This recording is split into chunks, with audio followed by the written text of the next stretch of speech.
اس میں تراویح کا 2016 کا چوتھا دن ہے۔ آج یہاں امام صاحب نے سورہ مائدہ جو 5ویں صورت ہے اور سورہ الانعام جو 6ٹھی صورت ہے اس کے 12 رکوع تلاوت فرمائے ہیں۔ سب سے پہلے سورہ مائدہ جو مدنی صورت ہے، اس میں 120 آیات ہیں، 16 رکوع ہیں۔ یہ قرآن میں ترتیب کے حساب سے 5ویں صورت ہے، اور نزول کا جو ترتیب ہے اس کی وہ اس میں نوٹ نہیں ہے، وہ انشاءاللہ کل کو بتا دوں گا۔ تو سورہ مائدہ 6 اور 7 سپارے میں آپ کو ملے گی۔ الحمدللہ رب العالمین والصلاۃ والسلام علی رسول الکریم وعلی آلہ وصحبہ اجمعین، اما بعد، اعوذ باللہ من الشیطان الرجیم، بسم اللہ الرحمن الرحیم۔ سورہ مائدہ 1 نمبر آیت میں اللہ نے فرمایا، اللہ نے ایمان والوں کو کسی سے بھی کیا ہوا عہد پورا کرنے کا حکم دیا ہے۔ مویشی چوپاؤں کا گوشت کھانا حلال اسی آیت میں بتایا گیا ہے، ان کے علاوہ جن کی اجازت اللہ نے نہیں دی۔ حالت احرام میں جانوروں کا شکار کرنا منع ہے۔ 3 نمبر آیت میں مرا ہوا جانور، خون، سور کا گوشت، اللہ کے سوا دوسرے کے نام پر حلال کیا جانور، رسی یا چین وغیرہ سے گلا گھٹ کے مرا جانور، چوٹ لگنے یا اونچائی سے گر کر مرنے والا جانور، کسی دوسرے جانور کے سینگ مارنے سے مرا جانور کھانا حرام ہے۔ کسی درندے کے شکار سے مرا ہوا جانور پوری طرح اگر نہ مرا ہو تو ذبح کر کے کھا لیا جا سکتا ہے۔ آستانوں پر جانوروں کی دی گئی بلی کا گوشت بھی کھانا حرام ہے، مطلب جن جانوروں کو ذبح نہ کر سکنے کی وجہ سے خون جسم کے اندر رہ جاتا ہے وہ حرام ہے۔ اگر کوئی اتنے فاقے سے ہو کہ بنا کھائے مر جائے گا تو حرام گوشت سے تھوڑی مقدار میں جان بچانے کے لیے کھانے کی اجازت ہے، مگر اس میں ذائقے کا پہلو نہ ہو۔ اللہ نے دین کو مکمل کر کے نعمت پوری کرنے اور مومنوں کے لیے دین اسلام کو پسند کرنے کا اعلان بھی اسی آیت میں کیا ہے۔ 4 نمبر آیت، پالتو کتوں یا کسی سکھائے ہوئے جانور کے ذریعے گھیرے گئے شکار جو شریعت میں حلال ہیں، ان پر اگر شکاری جانور کی بسم اللہ کہہ کر چھوڑا گیا تو اس کے منہ سے شکار مر جانے کی صورت میں بھی کھانا حلال ہے، اور اگر شکار زندہ ہو تو ذبح کرنا ضروری ہے۔ 5 نمبر آیت میں تمام پاک چیزیں اللہ نے مومنین کے لیے حلال کی ہیں۔ اہل کتاب یعنی یہود نصارہ کا ذبح کیا ہوا جانور کا گوشت کھانا حلال ہے۔ اس کے علاوہ ان کی پاک دامن عورتوں سے مہر ادا کر کے باقاعدہ نکاح کرنا بھی جائز ہے، مگر اپنی عورتیں ان کے نکاح میں دینا جائز نہیں۔ 6 نمبر آیت میں نماز کے لیے وضو ضروری ہے، اور وضو کے 4 فرض منہ دھونا، ہاتھ کونیوں تک دھونا، سر کا مسح کرنا، پیروں کو ٹخنوں تک دھونا بتایا گیا ہے۔ جنابت اور ناپاکی کی حالت میں غسل کا حکم ہے۔ 13 نمبر آیت میں اللہ سے عہد شکنی یعنی وعدہ خلافی کی وجہ سے اللہ کی لعنت نازل ہوتی ہے۔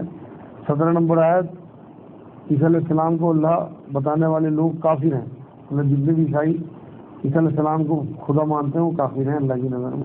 27 نمبر آیت میں اللہ سے تقوی والوں کے عمل اور قربانی کو قبول فرماتا ہے۔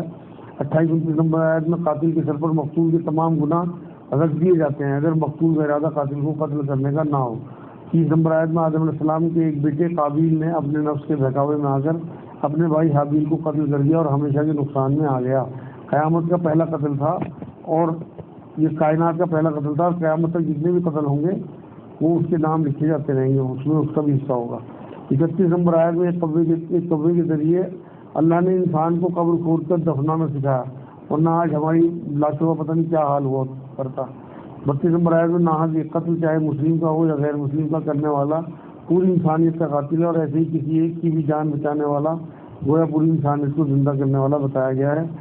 33 سے 34 نمبر آیت میں زمین میں فساد پھیلانے، مطلب جو گنڈے بدماش موالی وغیرہ ہوتے ہیں ان کو اللہ نے اور اس کے رسول صلی اللہ علیہ وسلم سے لڑنے کو کہا گیا ہے۔ ایسے لوگ لڑائی کر رہے ہیں اللہ اس کے رسول سے، ایسے لوگوں کو ٹکڑے ٹکڑے کر کے قتل کر دینے کا پر سولی پر چڑھا دینے یا مخالف طرف سے ہاتھ پیر کاٹنے یا انہیں جلا وطن کرنے کا حکم ہے اگر اسلامی شریعت ہو تو۔ 38 نمبر آیت میں چوری کرنے والے مرد و عورت کے ہاتھ کاٹ دینا حکم ہے تاکہ انہیں ان کے کیے کا بدلہ ملے۔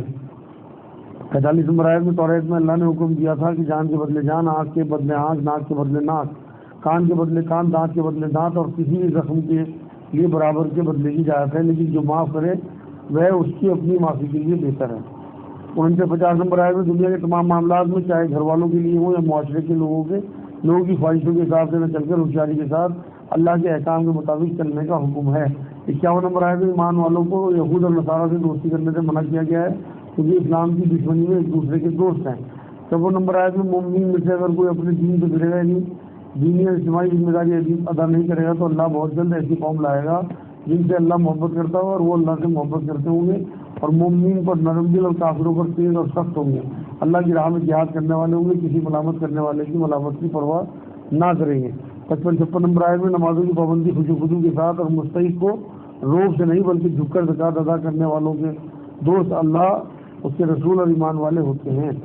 اس 63 نمبر آیت میں یہود اور نصارہ کے عادل، عابد اور عالم لوگ قوم کے لوگوں کی گناہ کی باتیں کہنے اور حرام چیزوں کو کھانے سے نہ روک کر برا کام کرتے تھے۔ کیا یہی حال آج ہماری معاشرے کا نہیں ہے کہ ہمیں کوئی منع کرنے والا نہیں ہے؟ یہی بات 68 نمبر آیت میں اللہ کی کتاب کے قانون کو نافذ نہ کرنے والوں کی اللہ کی نظر میں کوئی حیثیت نہیں۔ 71 نمبر آیت میں جو گناہ گار یہ سمجھے کہ کہیں کوئی پکڑ نہیں ہوگی، وہ اندھیر بہ رہے ہیں، اللہ قیامت ہر حال میں برپا ہو کے رہے گی۔ 75 نمبر آیت میں باقی پیغمبروں کی طرح عیسیٰ علیہ السلام بھی اللہ کے پیغمبر ہی تھے، نہ کہ خدا تھے، اور ان کی والدہ حضرت مریم علیہ السلام ایک راست باز عورت تھی۔ 79 نمبر آیت میں برائی اور حرام کاموں سے آپس میں ایک دوسرے کو نہ روکنے کو بہت برا کام بتایا گیا ہے۔ 82 نمبر آیت میں ایمان والوں کے سب سے زیادہ دشمن یہودی اور مشرک ہوتے ہیں، عیسائی دوستی کے قریب ہوتے ہیں کیونکہ ان میں عالم اور عبادت گزار لوگ ہوتے ہیں جس کی وجہ سے ان میں تکبر نہیں ہوتا۔ 89 نمبر آیت میں فضول قسموں پر پکڑ نہیں ہوگی، ہاں اگر سوچ سمجھ کر کوئی قسم کھانے کے بعد توڑے تو اس کا کفارہ 10 محتاجوں کو اپنے معیار کا کھانا کھلانا اور انہیں پورے کپڑے دینا، اور اگر یہ بھی نہ ہو سکے تو 3 دن کے روزے رکھنے کا حکم ہے۔ 90 نمبر آیت میں شراب، جوا اور فال نکالنا یہ سب گندے اور شیطانی کام ہیں، ان سے بالکل ہی الگ رہنے کا حکم ہے تاکہ بھلائی ملے۔ 91 نمبر آیت میں شیطان چاہتا ہے کہ شراب اور جوئے کے ذریعے لوگوں کے آپس میں عداوت، جھگڑا اور بغض پیدا کر دے اور اللہ کی یاد میں نماز سے انسانوں کو دور کر دے۔ 95 نمبر آیت میں حرام کی حالت میں کسی جانور کا جان بوجھ کر قتل کرنا منع ہے، اور قتل ہو جائے تو 2 معتبر شخصوں کے فیصلہ کرا کر ویسے ہی جانور کا فدیہ دینا پڑے گا اگر غلطی سے قتل ہو جائے۔ 96 نمبر آیت میں دریا کا شکار، مچھلی وغیرہ پکڑنا اور کھانا حالت احرام میں بھی حلال اور فائدہ مند ہے۔ 98 نمبر آیت میں اللہ تعالیٰ سزا بھی کر دینے والا اور بڑی مغفرت والا ہے۔ 100 نمبر آیت میں ناپاک اور پاک چیزیں برابر نہیں، چاہے ناپاک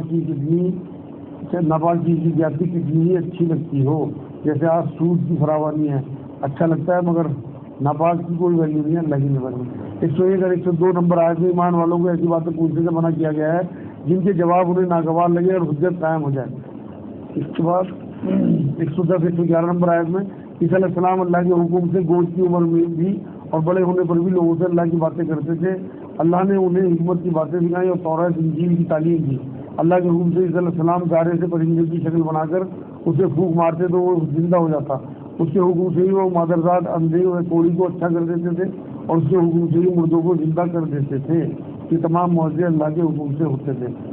اس کے بعد 118 نمبر آیت میں عیسیٰ علیہ السلام قیامت میں اللہ سے اپنی امت کے لوگوں کی بابت عرض کریں گے کہ اگر تو ان کو سزا دے تو اس طرح بندے ہیں، میں کچھ نہیں کر سکتا، چاہے تو انہیں معاف کر دے تب بھی میں کچھ نہیں کر سکتا کیونکہ تو زبردست اور حکمت والا ہے۔ اس کے بعد سورہ الانعام شروع ہوتی ہے، یہ 6ٹھی صورت ہے، مکی صورت ہے، اس میں 165 آیات ہیں اور 20 رکوع ہیں۔ ترتیب کے حساب سے 6ٹھی صورت اور نزول کے حساب سے 55 نمبر صورت ہے۔ 2 نمبر آیت میں اللہ رب العزت نے فرمایا اللہ نے ہمیں مٹی سے بنایا اور ایک وقت طے کیا جو موت ہے، اور دوسرا وقت خاص قیامت کا طے کیا جو اجتماعی موت کا وقت ہوگا اور وہ اللہ کے علم ہے تب آئی۔ 3 نمبر آیت میں اللہ آسمان اور زمین کے معبودوں پر حق ہے، وہ ہماری پوشیدہ اور ظاہری معاملوں کو جانتا ہے۔ 9 نمبر آیت میں اگر کسی فرشتے کو بھی رسول بنا کر بھیجا جاتا تو بھی انسانی شکل میں ہی آتا، تب بھی یہ کافی وہی اعتراض کرتے جو آپ صلی اللہ علیہ وسلم کے انسان ہونے پر کر رہے تھے۔ 53 نمبر آیت میں اللہ نے تمام امیر غریب لوگوں کو ایک دوسرے کے ذریعے سے آزمائش 17 نمبر آیت میں اللہ اگر کسی کو تکلیف دینا چاہے آزمائش یا گناہ کے بدلے تو اس تکلیف کو اس کے سوا کوئی دور نہیں کر سکتا، ایسے اگر وہ اپنے فضل سے بھلائی دینا چاہے تو اس کو تمام قدرت حاصل ہے۔ 19 نمبر آیت میں قرآن کو اللہ نے رسول صلی اللہ علیہ وسلم پر نازل فرمایا تاکہ وہ اس کے لوگوں تک پہنچائے اور جس تک یہ پہنچے اسے ڈرائے۔ اب جن تک قرآن پہنچا ہے اسے دن میں ان لوگوں تک پہنچانا ہے جن تک یہ نہیں پہنچا۔ 27-28 نمبر آیت میں دوزخی لوگ جب دوزخ کے پاس کھڑے ہوں گے تو کہیں گے کتنا اچھا ہو اگر ہمیں دوبارہ دنیا میں بھیج دیا جائے اور ہم اپنے رب کی آیتوں کو نہیں جھٹلائیں گے۔ اور 29-30 نمبر آیت میں صرف دنیا کی زندگی کو ہی زندگی سمجھنے والے جو دوبارہ زندہ کیے جانے کے انکاری ہیں، قیامت میں اللہ ان سے پوچھے گا کیا یہ آخرت واقعی سچ نہیں ہے۔ 32 نمبر آیت میں دنیا کی زندگی کو کھیل تماشے کے سوا کچھ نہیں اور آخرت ہی متقیوں کے لیے بہتر ہے۔ 38 نمبر آیت میں دنیا میں جتنے قسم کے جاندار ہیں چاہے زمین پر چلنے والے ہوں، کسی بھی قسم کے پرند کے جانور ہماری طرح گروہ میں رہتے ہیں۔ 42 نمبر آیت میں اللہ کی طرف سے ہر نبی کی امت پر تندرستی اور بیماری اکثر اس وجہ سے آتی ہے تاکہ وہ ان سے عاجزی کا اظہار کرا سکے۔ 43 نمبر آیت میں بدعملی کی وجہ سے اللہ کی طرف سے آئی سزا پر عاجزی اختیار نہ کرنے والوں کے قلب سخت ہو جاتے ہیں اور شیطان ان کے برے اعمال کو ان کی نظر میں اچھا کر دیتا ہے۔ 44 نمبر آیت میں جب لوگ اللہ کی طرف سے آئی نصیحتوں کو بھولنے رہتے ہیں تو اللہ انہیں چھوٹ دے کر ان پر دنیا کی عیش و عشرت کے دروازے کھول دیتا ہے۔ پھر جب وہ دنیا کے گناہوں میں ڈوب جاتے ہیں تو اچانک ان کو پکڑ کر موت یا بڑی بیماری کی شکل میں ان کی جڑ ہی کاٹ دیتا ہے۔ 50 نمبر آیت میں رسول کائنات صلی اللہ علیہ وسلم صاف طور پر لوگوں سے کہتے تھے کہ نہ میرے پاس اللہ کے خزانے ہیں کہ میں منہ مانگا معجزہ دکھا سکوں، نہ میرے پاس غیب کا علم ہے، نہ میں کوئی فرشتہ ہوں، میں تو بس اپنے پاس آنے والی وحی کی اتباع کرتا ہوں۔ 53 نمبر آیت میں اللہ نے تمام امیر غریب لوگوں کو ایک دوسرے کے ذریعے آزمائش میں ڈال رکھا ہے، حساب کتاب سب قیامت میں ہوگا۔ 54 نمبر آیت میں اللہ نے رحمت فرمانا اپنے اوپر لازم کر لیا ہے۔ 59 نمبر آیت میں اللہ کے پاس غیب کے خزانے کی کنجیاں ہیں، تو خشکی اور دریاؤں کی تمام چیزوں کو جانتا ہے، کوئی پتہ بھی اس کے علم کے بغیر نہیں گرتا، نہ کوئی دانہ زمین کے تاریک حصوں میں اس کے علم کے بغیر پڑتا ہے۔ 60 نمبر آیت میں اللہ روز رات کو ہمیں وفات دیتا ہے، یعنی ہماری جانوں کو قبض کرتا ہے، پھر وہ ہماری جانوں کو واپس جسموں میں بھیج کر جگا دیتا ہے تاکہ اپنی موت تک کی مدت پوری کریں، اصل موت تک کی۔ پھر اس دن قیامت میں ہمیں اسی کی طرف لوٹنا ہے اور اس دن سارے اعمال سے باخبر کر دیا جائے گا۔ 63-64 نمبر آیت انسان پریشانی میں اللہ کو گڑ گڑا کر چپکے چپکے پکارتا ہے کہ اللہ اگر ہمیں اس سے نجات دے دے تو ہم شکر کرنے والے ہو جائیں گے، لیکن نجات ہوتے ہی شکر کی جگہ شرک کرنے لگتا ہے۔ 65 نمبر آیت میں اللہ چاہے تو ہم پر کوئی عذاب اوپر سے آسمان کا ٹکڑا یا بجلی گرا کر یا نیچے سے زمین دھسے پھٹے یا زلزلے آئیں اور ہمیں گروہ گروہ کر کے بڑھا دے، ایک ہی کی طاقت سے دوسرے کو مزہ دکھائے، اور یہ تینوں عذاب کی شکلیں ہیں۔ 74 نمبر آیت میں ابراہیم السلام نے اپنے باپ آزر اور اس کی قوم کو شرک کی وجہ سے گمراہ قرار دے دیا۔ 76 سے 78 نمبر آیت ابراہیم السلام نے اپنی قوم کے سامنے رات کو ایک ستارے کو دیکھ کر کہا کہ ایک چمکدار ہے، یہی میرا رب ہے، مگر جب وہ غروب ہو گیا تو انہوں نے اس کے رب ہونے کا انکار کیا۔ پھر انہوں نے چاند کو سورج کو دیکھ کر بھی یہی کہا، پھر شرک سے بیداری کا اعلان کر دیا۔ یہ ان کے علم و حکمت کا مظاہرہ تھا اور لا الہ سے الا اللہ تک کا سفر۔ 79 نمبر آیت میں ہمیں زندگی میں اپنے آپ کو اس ذات کی طرف مکمل یکسو کر دینا چاہیے جس نے آسمانوں اور زمین کو پیدا فرمایا، ہمیں مشرکوں میں سے نہ ہونے کا اعلان کرتے رہنا چاہیے۔ 88 نمبر آیت اللہ نے اپنے بندوں میں جسے چاہے ہدایت کرتا ہے، اگر اللہ نے کے ولی حضرات یعنی انبیاء شہداء وغیرہ بھی شرک کرتے تو ان کے بھی تمام اعمال برباد ہو جاتے۔ وما علینا الا البلاغ۔